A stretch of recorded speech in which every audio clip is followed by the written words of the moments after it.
So, for my study, I analyzed the effects of strength training on children and a lot of potential misconceptions and exceptions to certain rules within the context of this body of knowledge.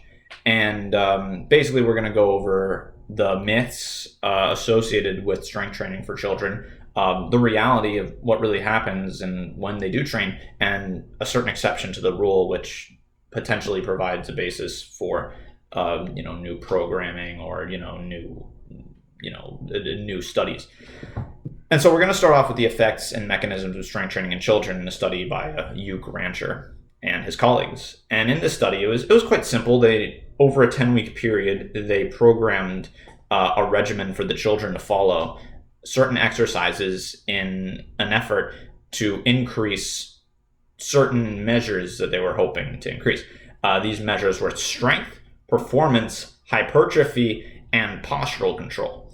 And so the exercises given was the leg press, there was the calf raise, the knee extension or flexion, and machine hip abduction, adduction, and the core exercises. All the machine exercises being isokinetic in nature. And so essentially what happened is after the 10 weeks, the initial measures of their performance, hypertrophy, muscle mass, whatever it might be, they were all retested.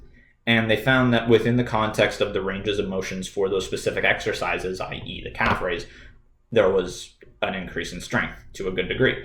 Unfortunately, there were only slight negligible changes in hypertrophy, postural improvement, and performance.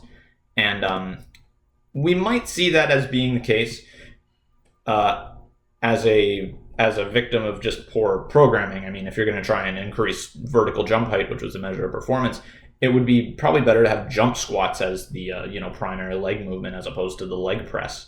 And if we're going to try and have hypertrophy, then nutrition is important, but there really wasn't any indication that the children or the parents were encouraged in proper nutritional practices. But this does show that strength gains are possible in children, and does show there's a potential for improvement in those areas and ranges of motion from strength training. But that brings us to the myths, because there's a lot of reasons that parents have for not wanting to train their children. And essentially the three that in the study that I saw were high injury rates from lifting, stunted growth, i.e. an injury in the growth plates, and weakened joints, which leads to sports-related injuries for child athletes. And so realistically, there's not a lot of evidence to back these claims up. There's really no indication or proof that there's any higher chance of any of these problems occurring from proper strength training. And that's just it. It's proper strength training, because improper strength training is the thing that could result in potentially stunted growth plates, which, by the way, there's no more evidence that stunted growth plates are a result of strength training than they are of regular sports. The high injury rates, there's not really any indication that proper lifting has any higher injury rates than any other sports, and weakened joints that lead to these sports-related injuries, that's totally misinformed. In fact, they found that certain strength training, i.e. hamstring and quad strength, could decrease the rate of ACL tears, and shoulder impingements could be decreased with rotator cuff exercises. But then we go into in all of this, we haven't really seen any indication that hypertrophy is possible, but when we have a study on strength training on children with cerebral palsy, we see potentially something else. And essentially, there was a study done on children with cerebral palsy over a 10-week period, where they tried to measure their gait, hypertrophy, and plantar flexion by implementing a training regimen for them.